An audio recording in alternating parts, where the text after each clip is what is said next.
get everybody to settle back, please, so we can get back started. I did forget a warning. It is not the apocalypse when you hear the air conditioning system turn on. I am so sorry I did not warn you of that. I even tell the kids to practice for it, and I say everyone is going to jump like they're dying. Just wait for a second. So if it happens again, please know it's okay. It rattles the whole big garage door back there, so sorry about that. But we will pick back up with Carly and then 3 more after that.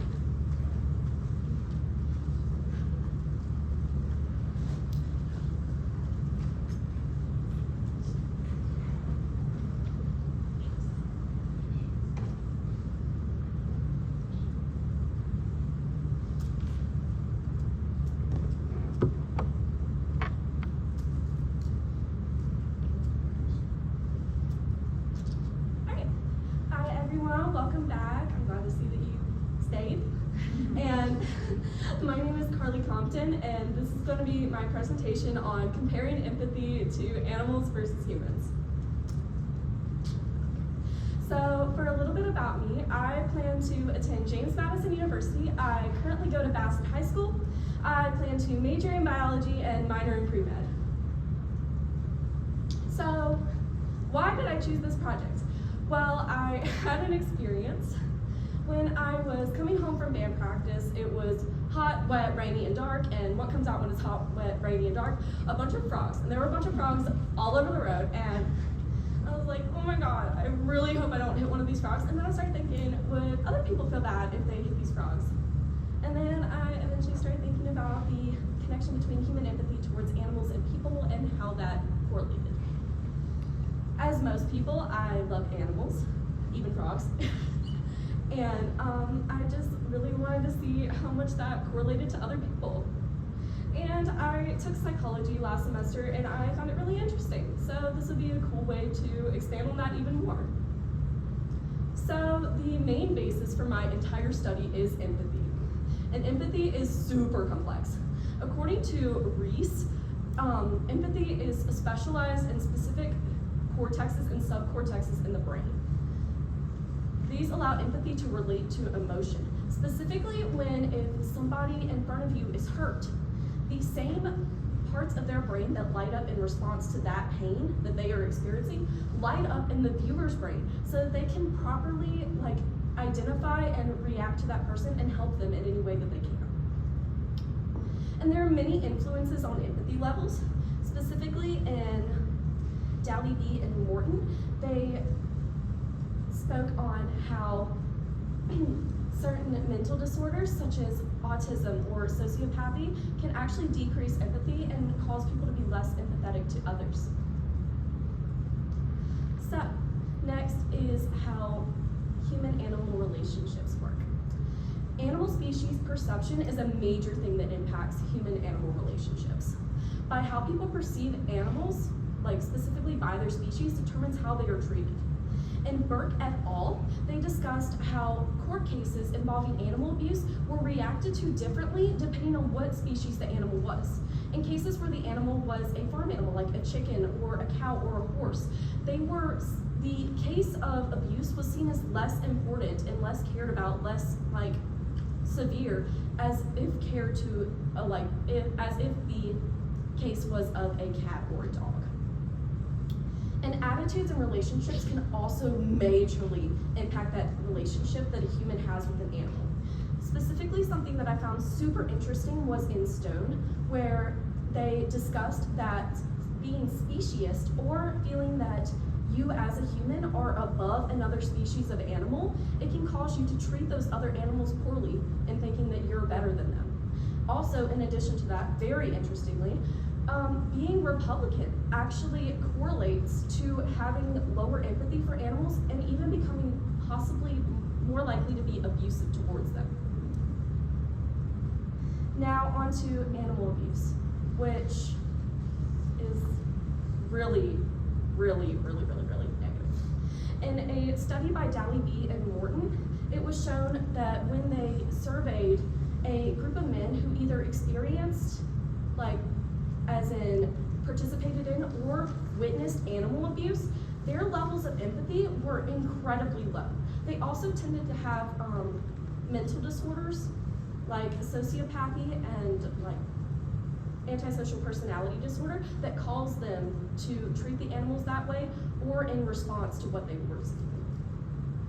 And there are many aspects that increase animal abuse. As previously stated, being Republican is a increasing factor in that. In addition to Vera et al., it was shown that some people, it was shown that some people specifically with these disorders in their brain, like sociopathy, low empathy, speciesism, and things like that, could also cause them to be more likely to abuse animals. Now, hunting. As discussed in Duclos, there are 3 forms of hunting, including therapeutic hunting, which is when a person hunts in order to help an ecosystem by taking out animals that are invasive and harming the ecosystem. For sustenance, which is for food, clothing, or any need of the animal. And then there is a form of hunting in which people hurt and kill the animals just to watch them suffer. That is considered animal abuse. So not all forms of hunting, and some forms of hunting are actually helpful to the ecosystems.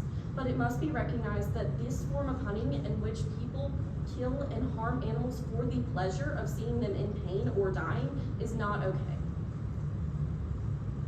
So empathy's connection to other people and animals. Low empathy causes animals to live very bad lives. Specifically, like in cases of neglect and abuse, these are caused by low empathy individuals who are taking care of these animals, which was discussed in protopropy. And high empathy can cause animals to be in a situation where they live a happy, calm, and resourceful life in which they can thrive in the situations that they live in and just have a genuinely good time alive.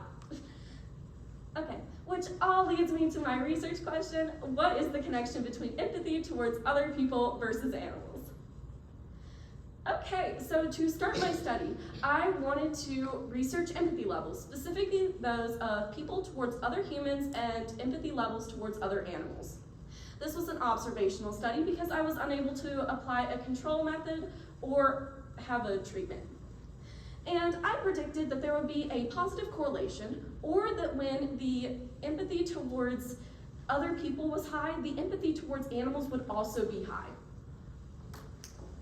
To begin conducting my study, I created a survey on job form in which I created 40 questions, 20 for each section, and each section was divided into questions pertaining to human empathy towards other humans and human empathy towards animals.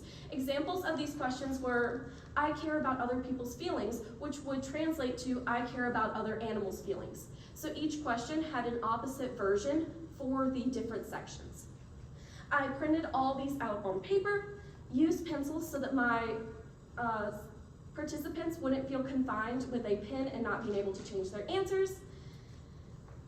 And I used participants from my dad's place of work at the Sova Health Ravenel Cancer Center, and you can see my dad up there. He's in the audience right now, and I want to thank him for letting me use his employees.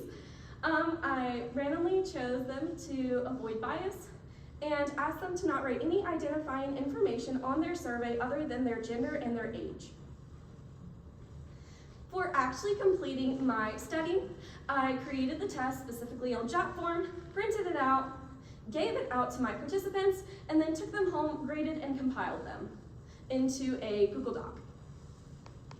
So for my hypothesis, the null or the common belief for this study would be that there would be no correlation between the empathy towards other people and the empathy towards animals. The alternative hypothesis, or what I'm trying to prove, is that there is a positive correlation. So, for my results, I had a 45-point question survey in which, again, they were split 20-20 for the human side and animal side. The human score averaged at 89.5 for the humans, and the animals averaged at 84.75. For each individual that took the survey, I took the human score and the animal score for that person and created them into an XY coordinate point, and I placed them on the graph. As you can see up there, it created a slight uphill trend and a positive slope, which means that when I did my linear regression t-test, which finds correlation, I had a correlational coefficient of 0.46, which means I had a moderate correlation, as you could see in the graph. I had a p-value of 0.0014, which pretty much means that there is a very low chance of my results happening by chance. And since this is lower than the alpha level of 0.05, which is the limit for being statistically significant, I was able to reject the null hypothesis and prove that there is, in fact, a positive correlation between human empathy towards humans and human empathy towards animals. So, in conclusion, obviously, as I just said, there is a positive correlation, meaning that when a person has a high level of empathy for humans, they are also most likely to have a high empathy for animals, and vice versa. This connects back to my lit review and the many situations that I discussed where high empathy allowed for people to care for animals, which also connects to high empathy towards people. And this is incredibly important because now that there's a proven correlation, organizations like the SPCA or places where people work with animals, when deciding if a person is eligible to work or adopt an animal, they can now give out an empathy test to ensure that that person is able to properly care for that animal. So I did have some limitations in my study. I had report bias. In reality, people view low empathy as a bad thing. Due to this, some people may possibly report that they have higher empathy levels than they really do to be more socially desirable. And to fix this, it needs to be ensured that every single test is anonymous, in which I was able to do, but I was not able to isolate my participants, in which they would take the survey in a place where nobody is around them so they will not feel forced to present themselves in a certain way. In addition to this, there's a lack of generalizability in my study, and to fix this, we need to ensure that there is a large and diverse population of individuals in the study to ensure that it could be used to represent the entire population. So, for future research, different races, cultures, professions, education levels, and income should be studied, as they were all things that could possibly impact empathy levels in people in my lit review. In addition to other possible impacting variables such as mental illnesses that could possibly lower empathy. I want to give a special thank you to my parents specifically my dad for allowing me to use his employees, and both of my parents for double checking my math. The governor's school teachers, specifically Ms. Spencer, Ms. Harrell, and Ms. Whitaker. The Soka Health Ravenel Cancer Center for allowing me to utilize the employees, all of my participants, and the judges and audience. I will now take questions. Okay, so, good job. This is really interesting. I have a question from your literature review. Did you find in any of these things an evolutionary reason why empathy towards animals or towards other humans would be beneficial for humans?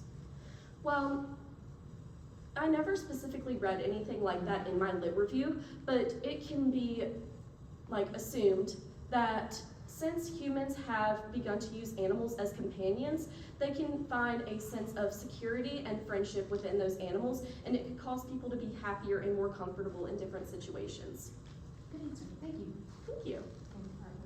Do you think, given the fact that your participants worked in a hospital setting, in a medical setting, where one would assume that because of the nature of their jobs, that they're already kind of empathetic by nature, just given the fact of, medical professionals and stuff, do you think your results would have been different if you had sampled people outside of a medical profession? profession, or do you think you would have seen sort of the same trend? Okay, that is an awesome question. And I actually read a study in my lit review that actually discussed veterinarians and people like that talking about what they believe to be good forms of euthanasia. And it was actually discussed that people in the medical field actually tend to have lower levels of empathy than the average person. This is due to the nature of their jobs, causing them to have to work with people which are usually seen on the worst days of their life. If they are incredibly empathetic, they could create a connection with these people that are too heavy that they could not properly be able to do their job. This could actually cause my results to be lower than what would actually be normally perceived because of how these people may have to lower and dissociate when working with patients. Excellent. Thank you so much. Great presentation. So my question kind of follows up something you mentioned earlier and at the end of your presentation. So you mentioned how political identity can be a connection to maybe lack of empathy for animals. Did you find any other concepts like occupation, education, or anything like that that also had a connection? Like I said, occupation, like working in a medical field could actually lower empathy because of the dissociation needed to properly care for patients. But in addition to that, people with higher income usually treat animals better because lower income individuals usually have to take advantage of some animals. Like people, sometimes lower income people have to hunt, which can sometimes be seen as abusive, and situations like that. Thank you so much. Randall, before my question, kind of related, we're talking about like animals and empathy. Did you know that, I have a lot of pets, subconsciously humans bred dogs, their faces were more expressive.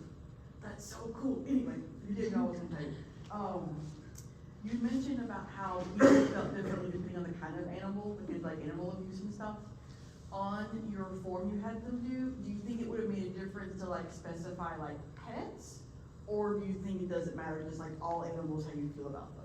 Awesome question. I actually had a section on my survey that really yielded some really interesting results. And that was a question pertaining to humans that said, I tried to treat all people equally despite any differences. And the flip question for the animals was, I tried to treat all animals equally despite species.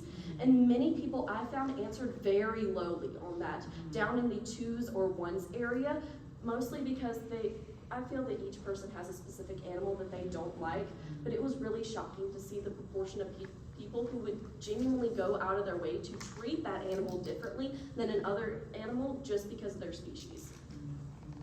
Thank you so much. Related to the question you just answered, I find it very hard to give empathy to a snake. So, just saying. Somebody actually wrote that. Yeah. They circled 2 and they put snakes beside it.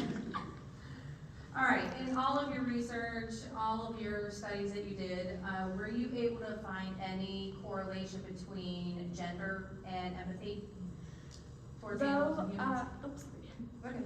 Though I did take gender into account, when I was able to finish my study, I had a marginally larger amount of women in my study, so I was unable to make a correlation with that. But in my lit reviews or previous things that I have researched, it has shown that women do tend to have higher empathy towards other people and animals. Thank you, Carly.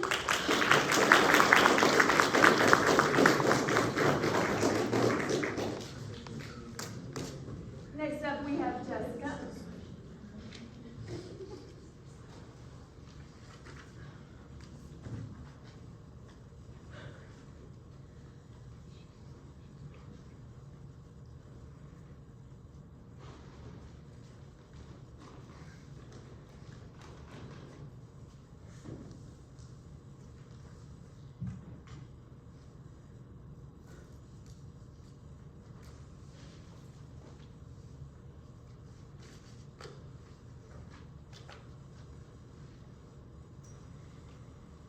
Good evening, my name is Jessica Ortiz-Peña, and I did a study to compare the total voluntary and compound concentration in lavender fragrances.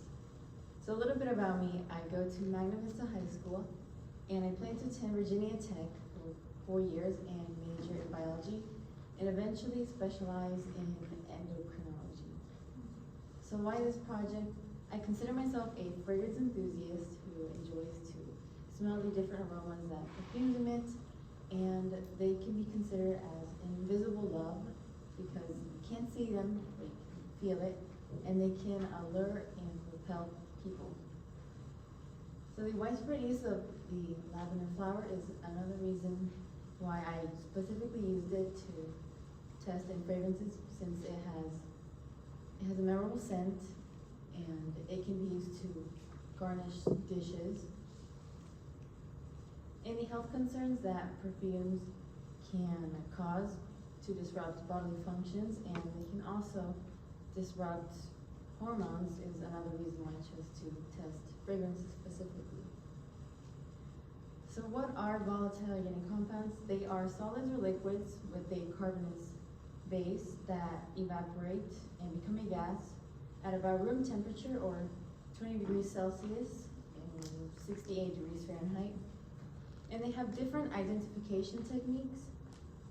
And the standard that is the most known is gas chromatography mass spectrometry, and it consists of 2 portions. The first portion is called the mobile phase, which dilutes the gas sample, and the second phase, the stationary phase, uses a polymer to target the compound of interest.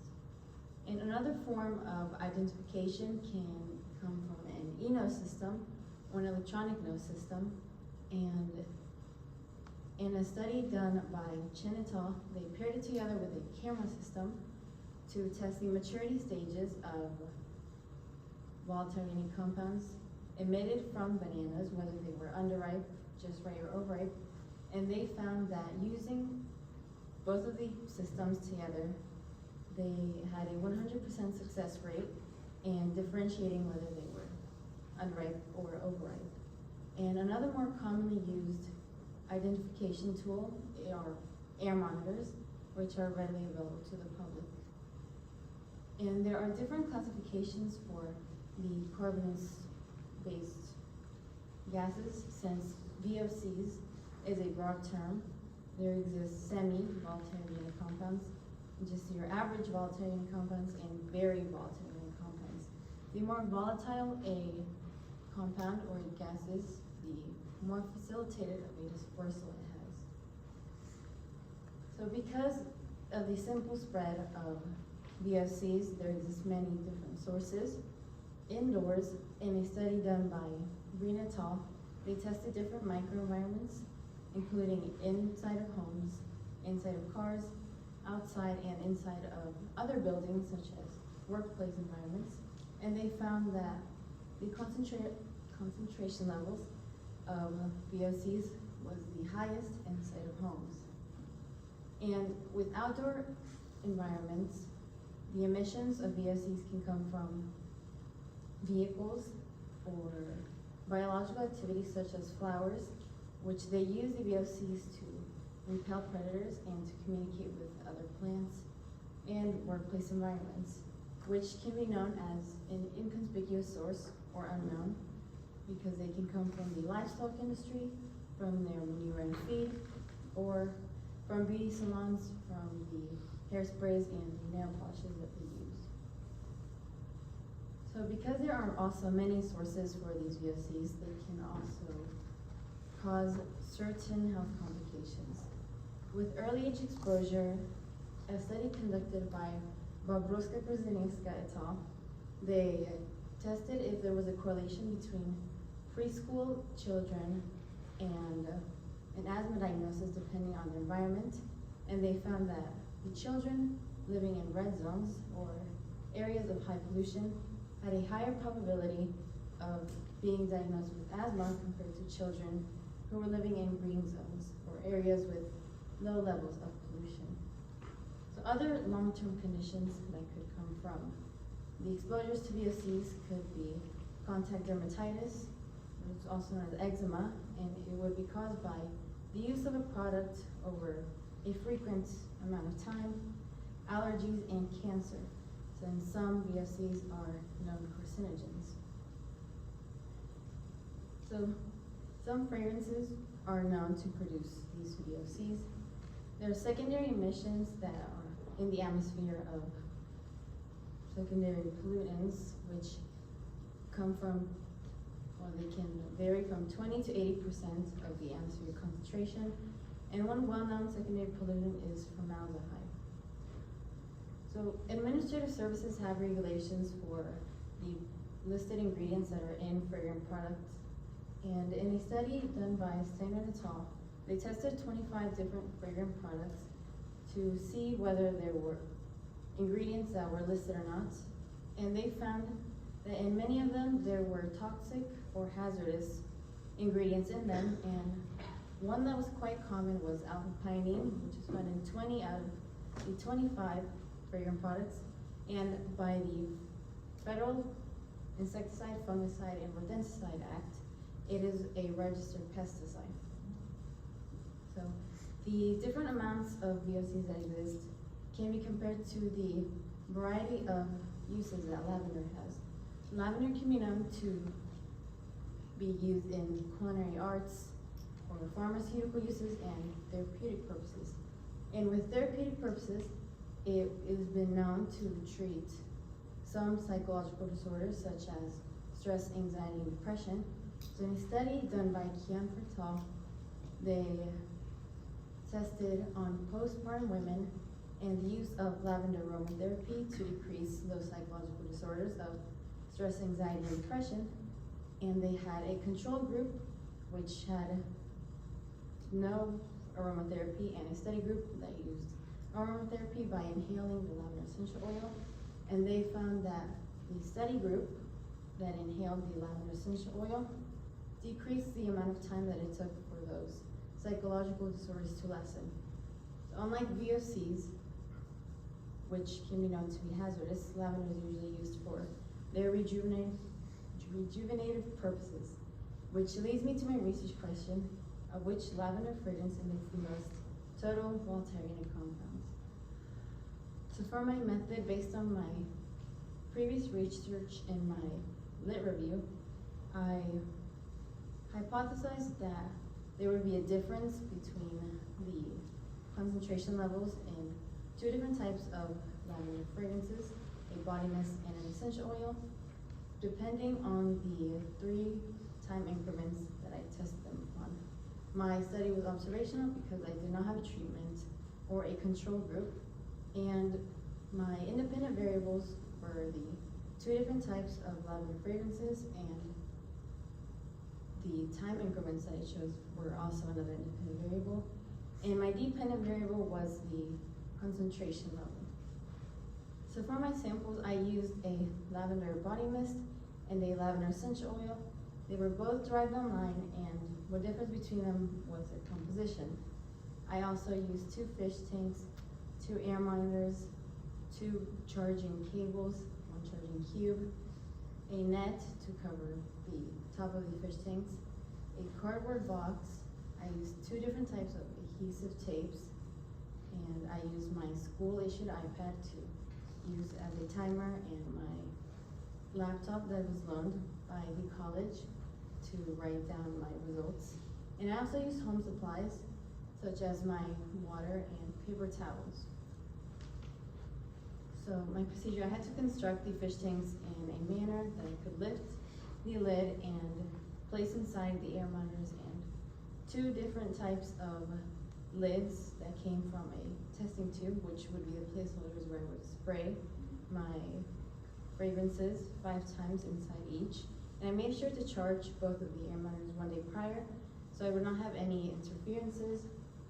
And I made sure to also start my 10-minute timer on my iPad before starting, and then I sprayed each of them 5 times inside of the separate fish tanks, and I repeated this process 15 times. So I tested this with a 3-time interval of 1 minute, 5 minutes, and 10 minutes, and I have randomly selected which one would be sprayed in first, so there would not be an advantage for one of them inside. So I had a total of 45 different concentration amounts for each one of them, and I did this 15 times, and all of my concentration levels were typed in an Excel spreadsheet. So for my null hypothesis, which was that there would be no correlation with both of my variables, was that the means of the body mist would be the same or would have no difference between the mean of the essential oil. And my alternative, which is what I'm trying to prove, was that there was a difference between the lavender body mist and the lavender essential oil. So for I had 3 hypotheses because I ran a two-way ANOVA test with replication since I had 2 different independent variables.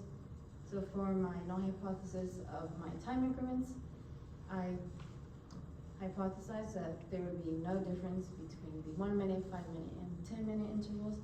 And for my alternative was that there would be a difference between the 1 minute, 5 minute, 10 minutes. And then for my null hypothesis for an interaction between the time and the concentration level, it was that there would be no significant interaction between the lavender total voluntary organic compound concentration and time. And my alternative was that there was a significant interaction between the lavender concentration level and time. So I wanted to test the effect that time had with the concentration levels that both of the fragrances had. So my lavender essential oil mean was 0.2136 milligrams per meters cubed, and my lavender body mist mean was 0.17105 milligrams per meters cubed.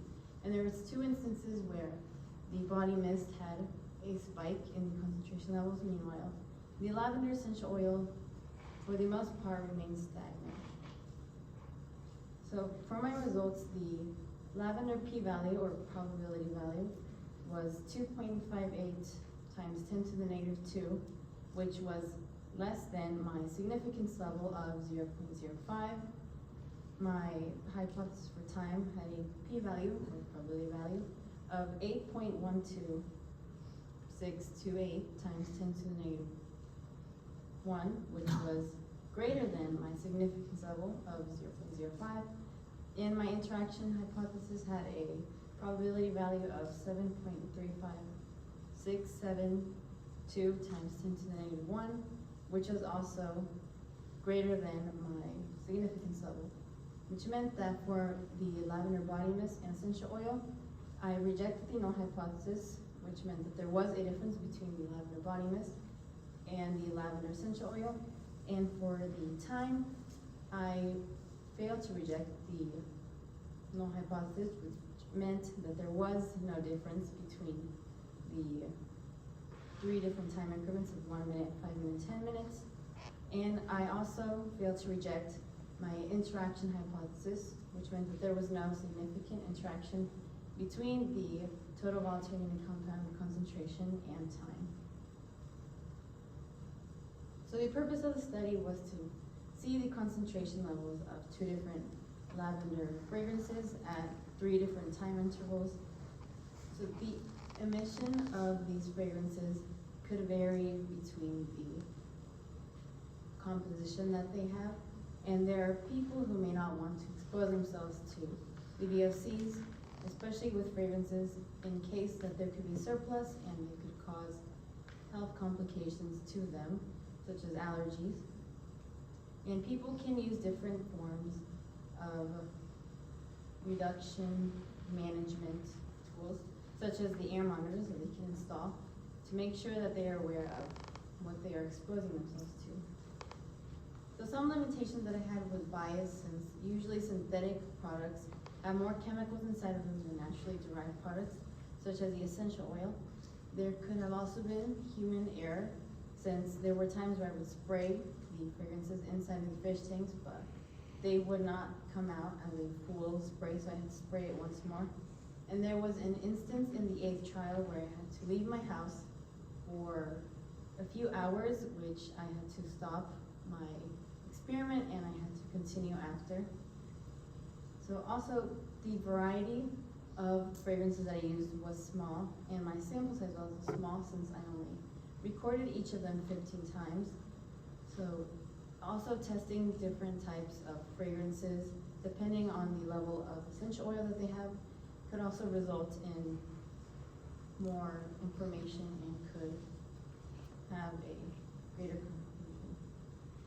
So the time was also limited, so having more time, has more funding as well, and collaboration could correct my limitations that I had.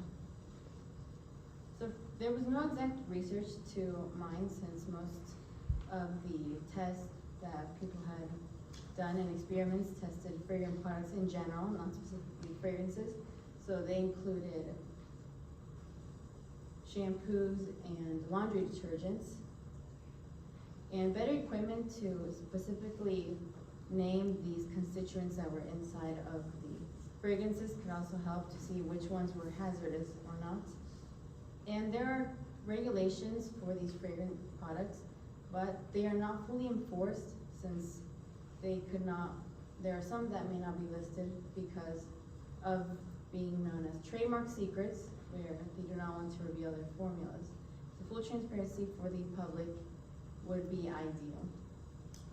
So I would like to thank my mother for helping me continue this project, since I procrastinate, so she would get angry at me, so I would continue. Miss Spencer for getting my fragrances last minute, since I did not have them to start my project. Ms. Harold for helping with my statistics. After watching her videos, I still do not understand anything. The judges and the audience for being here and taking time out of their day to listen to me. But I will not take any questions. I have a question about your methods. How did your essential oil get put in there? Was it through an air purifier, or was it a spray essential oil? It was also a spray. Okay. And then I follow up, do you think that it would change if it was an actual oil essential oil versus a spray one? Do you think that would change how it worked? Well, I would ensure that both of them would be a sort of liquid form instead, because I think that it could change, but since they were at they had a similar distance from the air monitor, I don't think it would have changed too much. Based off of your study, what advice would you give to a consumer that's thinking about going out and buying a fragrance? If they want to make sure that they don't expose themselves to dangerous chemicals, they can look at the labels and see if there are specific names to look out for, such as just perfume or fragrance, because that indicates that it is a broad term for chemicals that are inside of them which are not listed. So using products that have all ingredients listed without the term fragrance or perfume would be ideal. Great work. Fun fact, we do have a lavender farm in Henry County, if you've never been there, so we can get you some local lavender essential oil. So I recently quit using candles because I heard that they had some endocrine disruptors. Was that something that came up in any of your research? That was something that I did look up myself, just because of personal experience, since I use candles as well, so I was curious, but in my research, I did not see specifically candles, since most of the tests, they remain anonymous, since they did not want to call out the big brands that sell these products and call them dangerous or hazardous, because people will not want to buy them anymore. So my question, you did mist versus oil. Why not mist versus mist, like different brands? Because they could have different levels of the essential oils that I use, since body mist still use essential oils, but they also mix different chemicals inside of them. I want to test if there's a difference because they had different ingredients inside of them, instead of a essential oil versus essential oil body mist versus body mist. So throughout your research, I know that lavender is, I would say, of a floral scent, okay? Are there any other scents that you ran across that are not floral that could affect the ambient air quality? In my research, I did not specifically check for different fragrances that that had different notes or from different plants. I only checked broadly of fragrant products in general, not other fragrances and perfumes, because I did not see too much of them. Although I did see the use of essential oils, which could come from peppermint or other natural ingredients. Thank you, Jessica.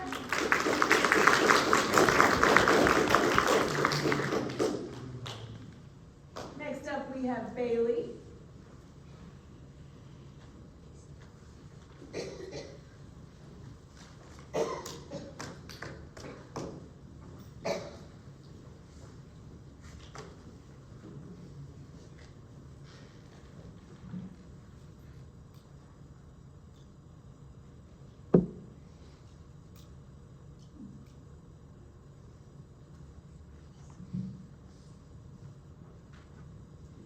Hello, my name is Bailey Easter, and my presentation is on well water versus city water and its effects on the growth of dwarf sunflowers. So a little bit about me. I currently attend Bassett High School, and I plan to attend James Madison University in the fall, where I'll major in biology and minor in pre-med. So why did I choose this topic? I've always found it interesting how even though we live in a rural community, there's a pretty even divide between people who use well water and people who use city water. I've also wanted to get into gardening before, and I thought this would be a good opportunity to do so. Water is also a major necessity for all life, regardless of whether they're animals or plants, and so it's extremely important to our health. So why is gardening important? Well, in a study by Philip and Schultz, it was found that many people consider gardening to be an intimate activity that helps foster a deep connection to nature. It also allows people to be connected to nature in a controlled environment that's not affected by external factors such as pest and temperature. It also has many other benefits, such as its ability to reduce stress and anxiety, improve cognitive function, and remediate air pollution.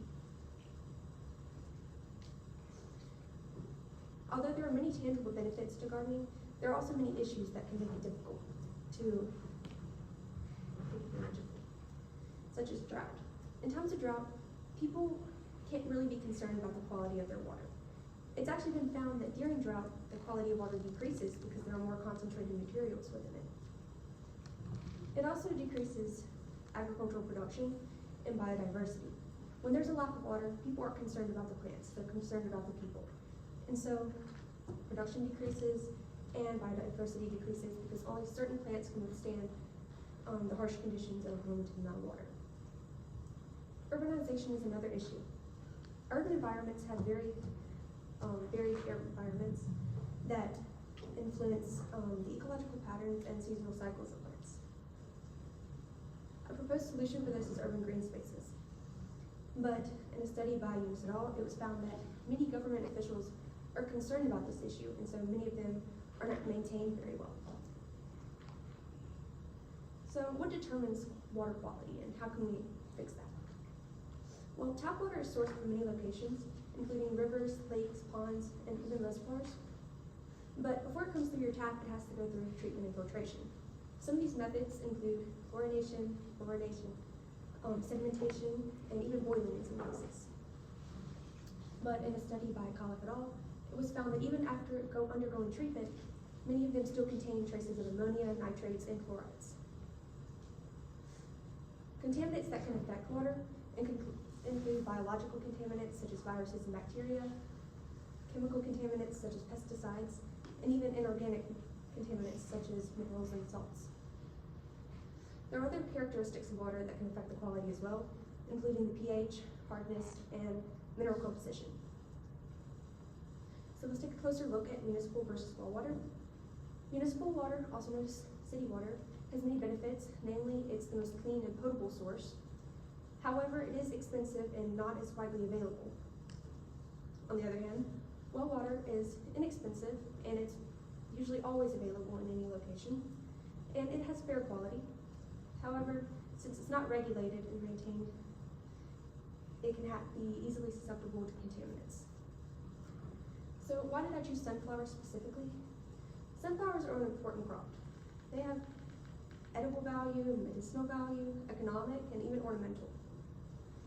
but they also have very specific water requirements, specifically in their early stages of growth. In a study by Hojo et al., it was found that they specifically required the most amount of water in warmer climates in the months of June through August. And if they didn't receive enough, then it could affect the quality of the plant later in its lifespan. They also have very specific sunlight requirements, as one would assume from the name. Usually the same as the water requirements, specifically in early stages of growth, but they're also photoperiodic plants, meaning if they don't receive enough sunlight, they won't flower. Which leads into my research question. Does water quality affect plant growth? So I conducted an experimental study with water quality serving as my independent variable and plant growth as my dependent variable. I used various materials in my study, including dwarf sunflower seeds.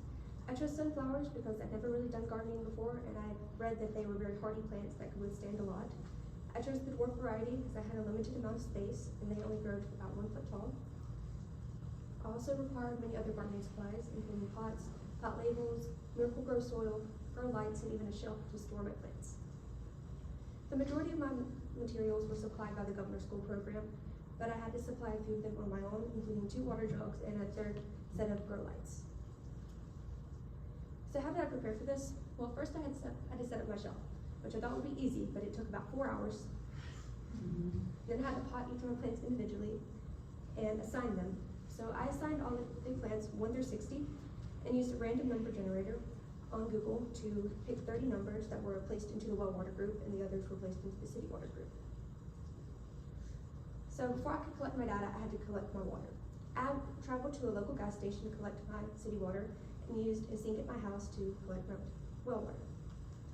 I then watered each of the plants according to the group they were assigned to and measured their height in inches.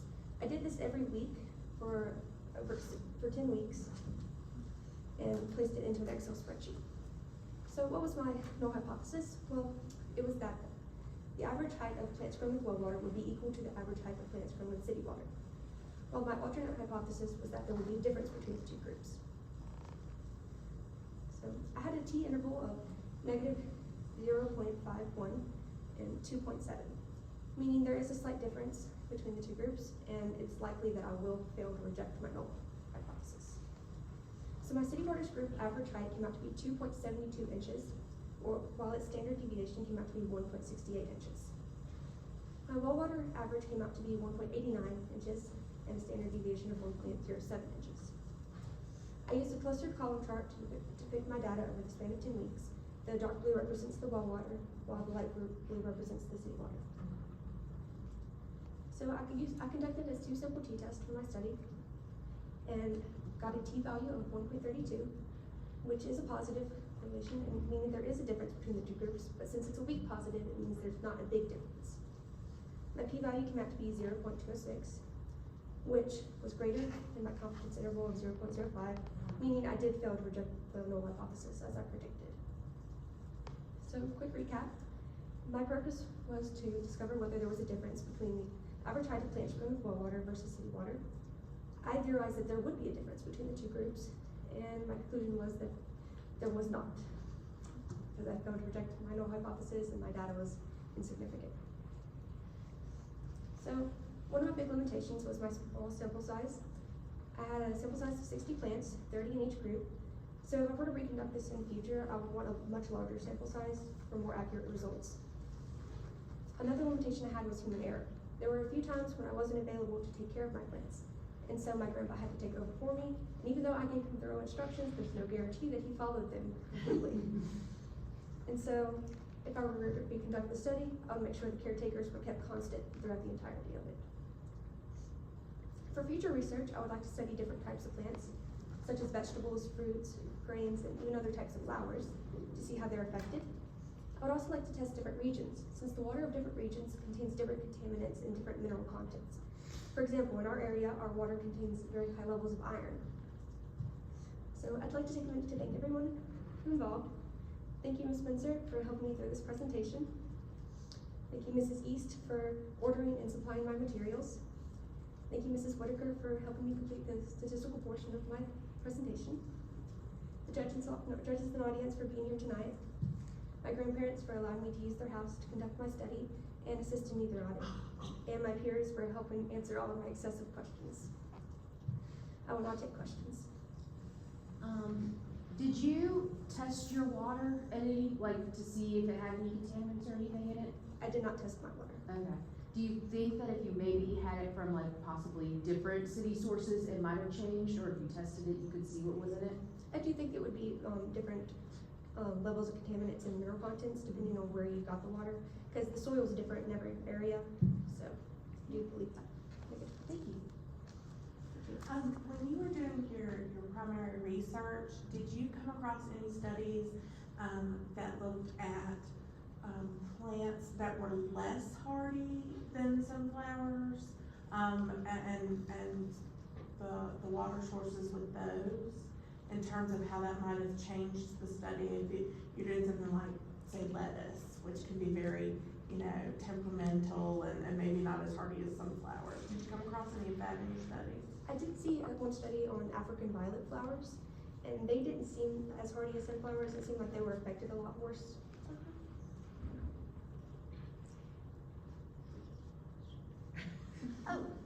In your research, your preliminary research, did you come across any other factors like pipe material or maybe age of the filtration system on the well that might impact that water quality as well? I didn't come across that, but I definitely think that would play a factor, because I know the depth of your well can have a big factor, and a lot of older wells I don't think are as deep.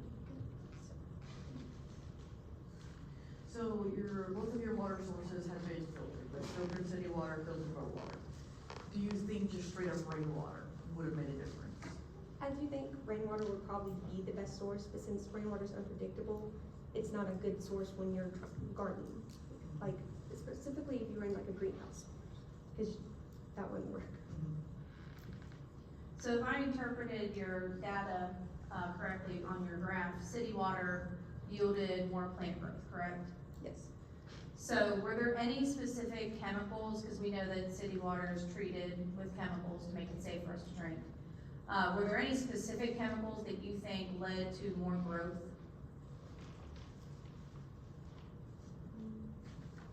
I'm not sure of any specific ones that would have had a big factor. I think it was less about the chemicals in it and more about the fact that it had just removed a lot of other things from the water. Thank you, Bailey.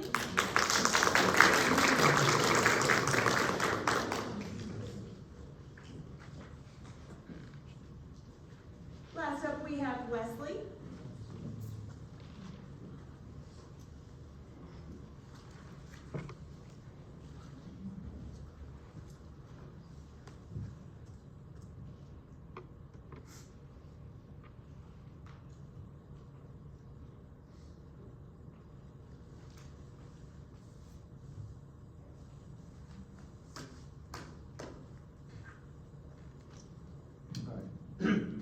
All right, good evening, everyone. My name is Wesley Eggleston, and my study is on the effects of playing chess on concentration. So a little bit about me. I am a senior at Magna Vista High School. I will be attending Virginia Tech, and I will be majoring in physics and have a minor in astronomy. So the reason why I chose this project, I love chess. It's a hobby of mine, and I play it very often. But I'm also interested in the psychology behind the game itself. And I would like to propose future treatment of chess as treatment for ADHD or general inattentiveness. So first we're going to go over the background of chess very quickly. So chess was created around 4,500 years ago in India when it was known as Chaturanga. Then it moved to the Middle East through trade routes like the Silk Road. And then it traveled through the Balkans and the Mediterranean, where it reached Northern Europe, where the Vikings are, and then it spread around the world from there. Chess's effect on today's world is most prominent in the global economy. The global board game industry is about $8 billion in the global marketplace, and one of the main proprietors of that is the game of chess. And some basic rules that go along with chess. There's two players, white and black. White always makes the first move. And every piece has a different move set, or every type of piece has a different move set. It's played on an 8x8 board, 64 squares, and the objective of the game is to attack and capture your opponent's king, which is known as a checkmate.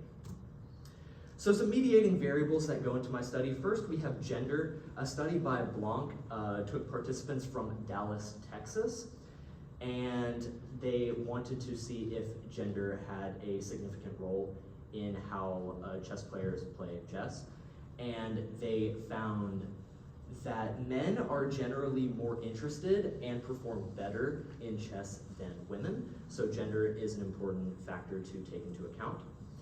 And next up we have age and individual skill. I'm gonna throw those 2 points together because they do correlate. There was a study by Blanc and Martinez that took participants from multiple different cities around Texas. And it was an experiment where they used the speed accuracy test and the accuracy test to measure how well participants performed after playing chess. And it was found that age correlated more with the speed accuracy test, and individual skill correlated more with the accuracy test.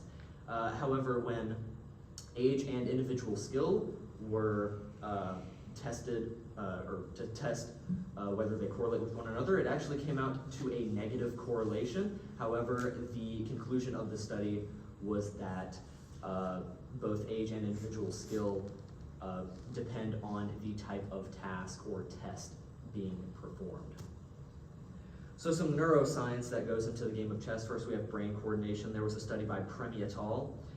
That used fMRI imaging of two independent groups, professional chess players and novice chess players. Novice chess players were the control group, and the professional players were in the experimental group. And it was found that professional chess players were using the fMRI imaging. It was found that professional chess players have greater coordination between individual parts of the brain.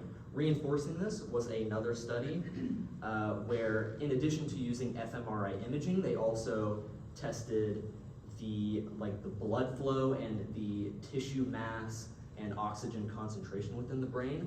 And it also came out to professional chess players having a greater amount of blood flow and mass in those sections of the brain. And the part of the brain that's most noted in these studies is the pattern recognition part of the brain, which is where, as I stated previously, where professional chess players have more of that blood flow and mass. So in terms of social skills, first we have sports. There was a study by Valea that used football players, or soccer as we know it here in the United States, as their participants. It was a before and after study, and after those soccer players played chess, they felt more confident in their play styles and overall plays, and they felt as though they performed better in the sport overall. Reinforcing this was a study conducted by the St. Louis Chess Club in Missouri, where they had participants of 100 high school students, and among those 100 participants, 75% of them felt as though they were more confident in learning or approaching more difficult subjects in school, like algebra. And chess has been found to affect behavior. There was a study where they had elementary school students, and the teachers had a psychobehavioral analysis sheet where they would mark down how these students behaved after playing chess, and it was found that after the students played chess, they were more calm and tranquil overall, and more communicative and sociable overall.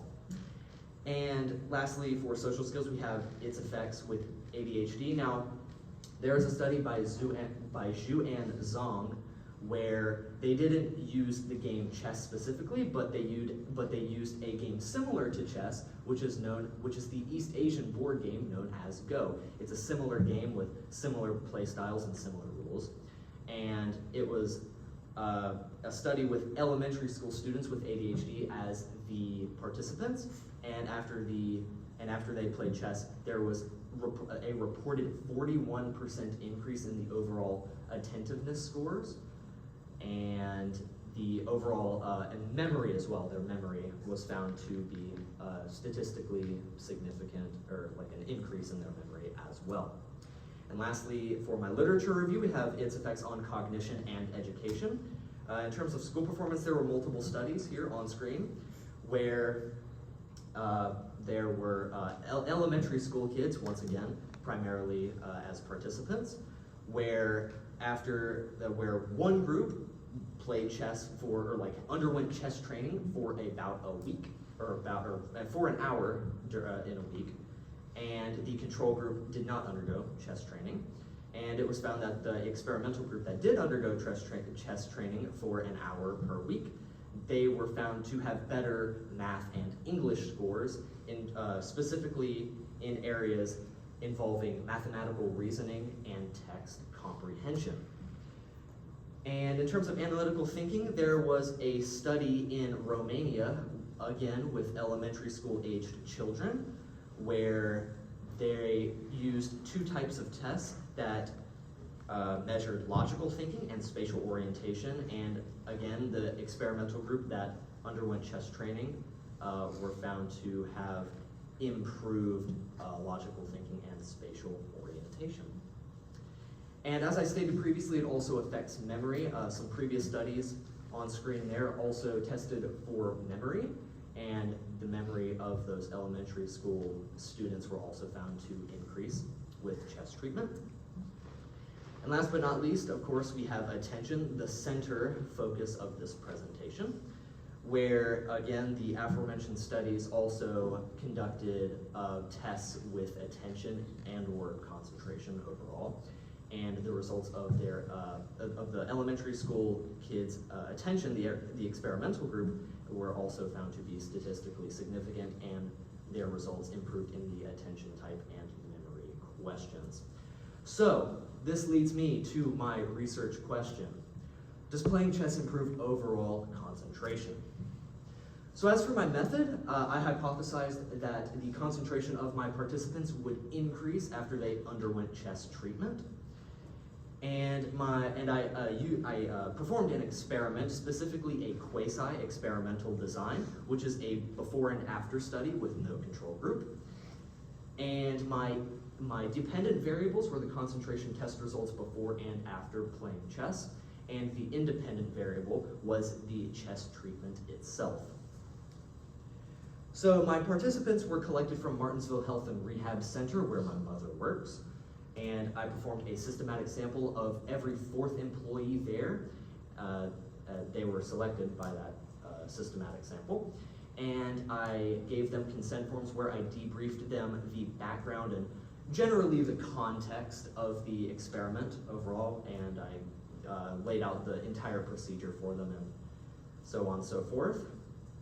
As far as preparation, my materials, I used my personal laptop where my participants would conduct their designated tasks, and I had my school-issued laptop to record their questionnaire and concentration test results on a Google document file.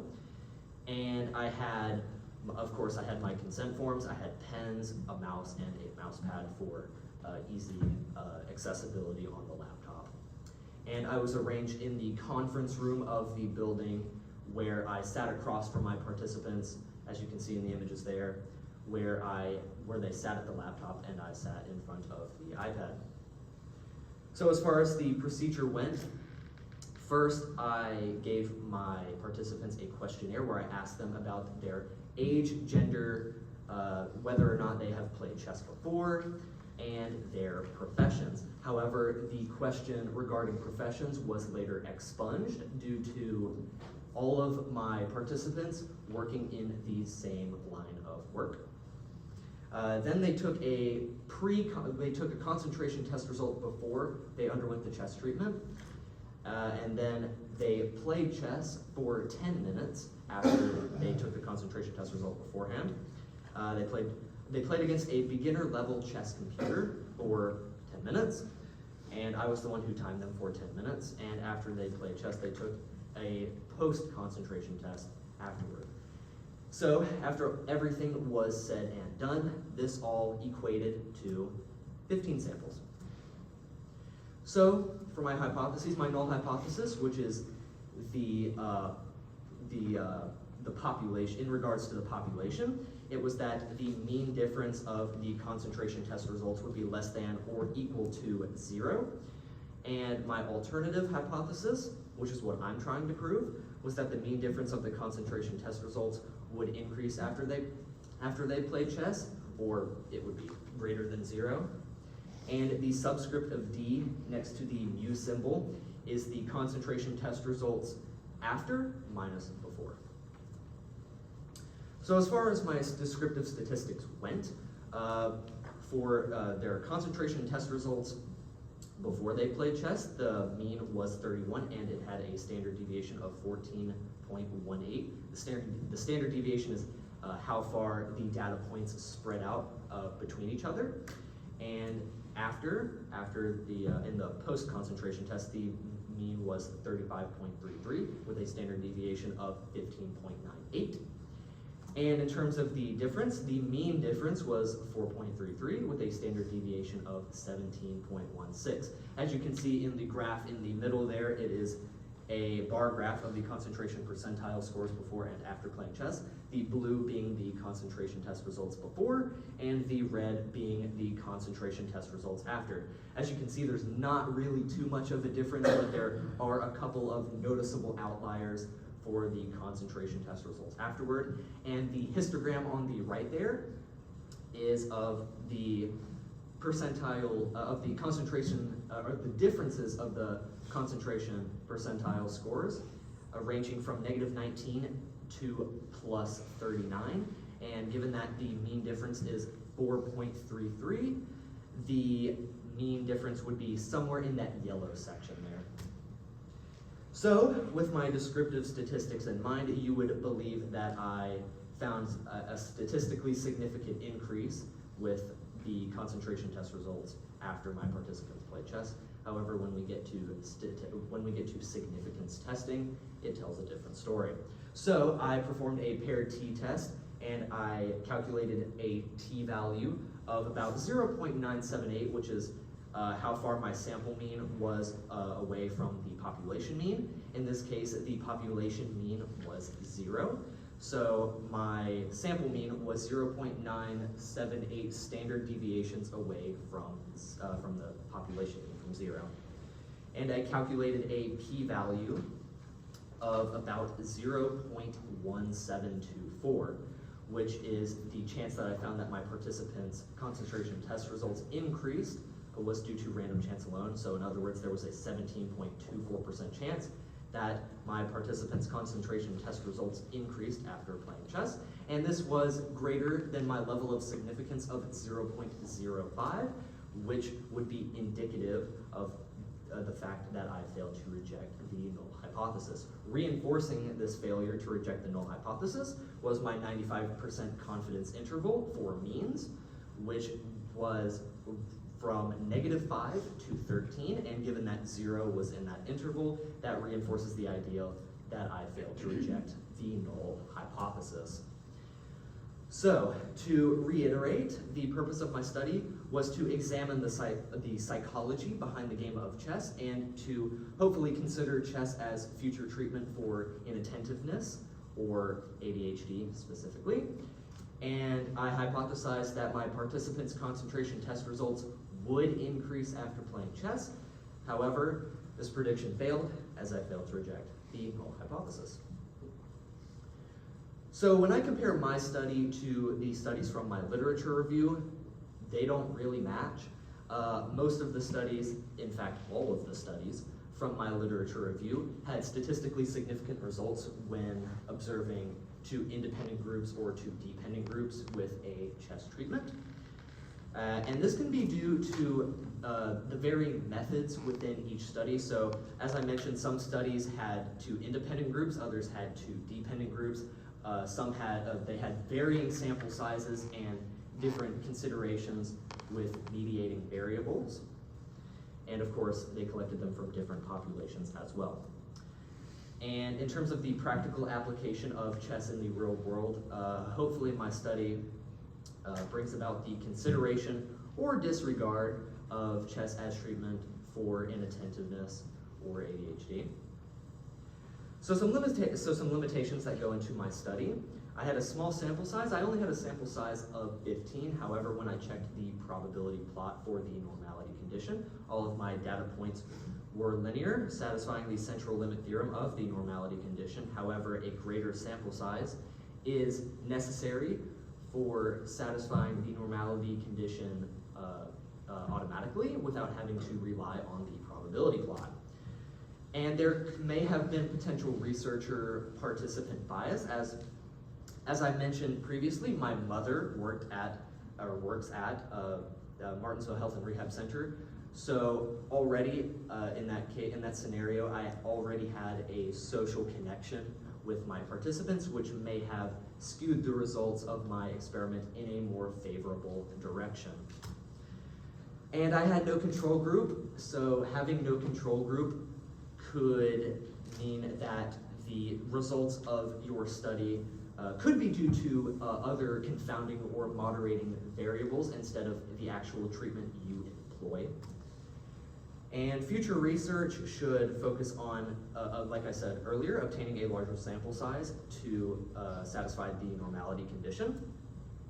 And obtain the samples from a broader population to create a more representative sample instead of obtaining the samples from a singular institution like I did.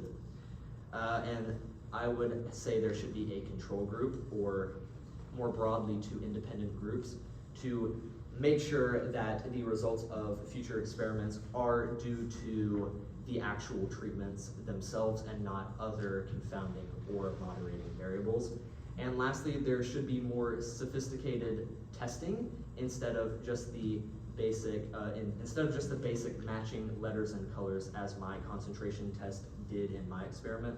There is more sophisticated testing methods out there, like for instance the Brender-Sentuki test, which tests for spatial orientation and is frequently used in studies regarding chess and cognitive abilities.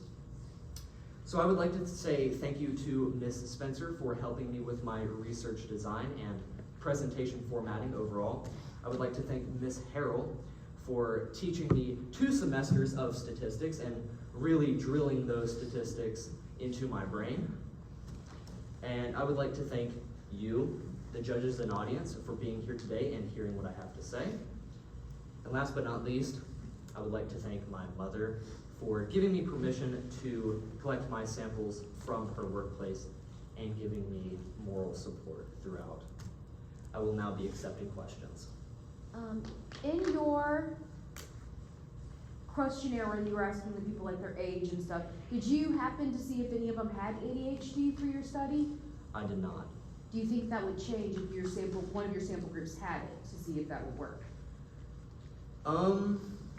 I do believe so. If I took information regarding my participants' ADHD more into account, there may have been more statistically significant results, or a better understanding of my experiment overall, and it could have been classified as a mediating variable. Thank you.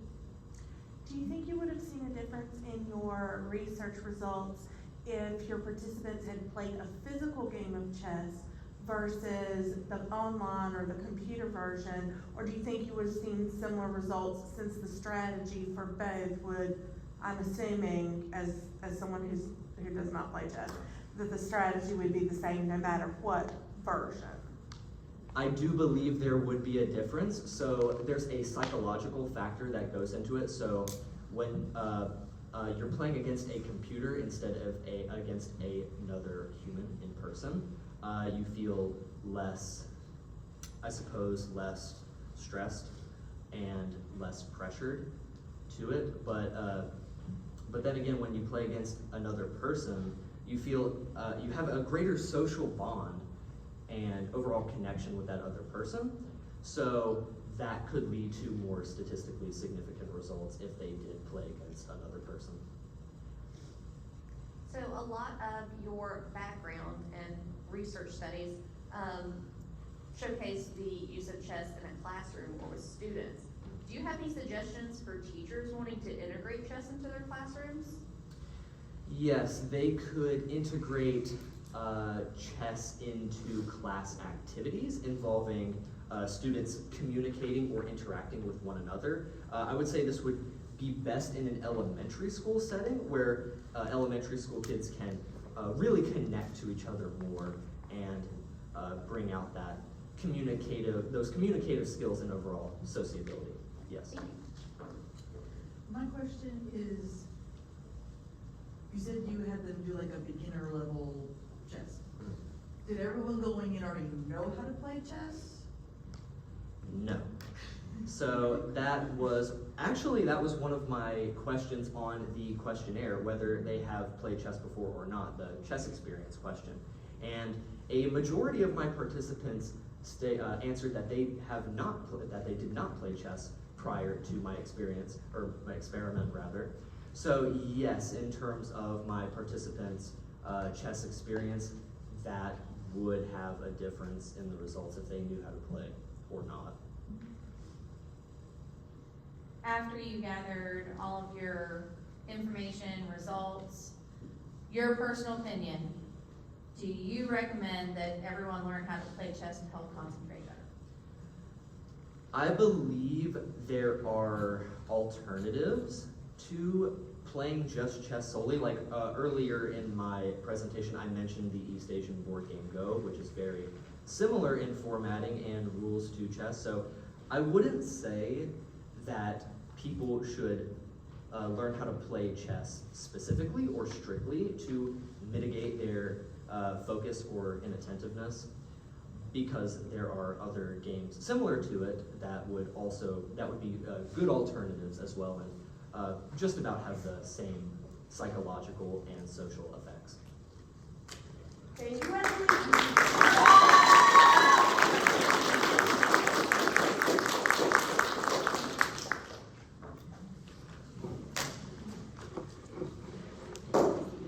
I didn't hold out very well this time.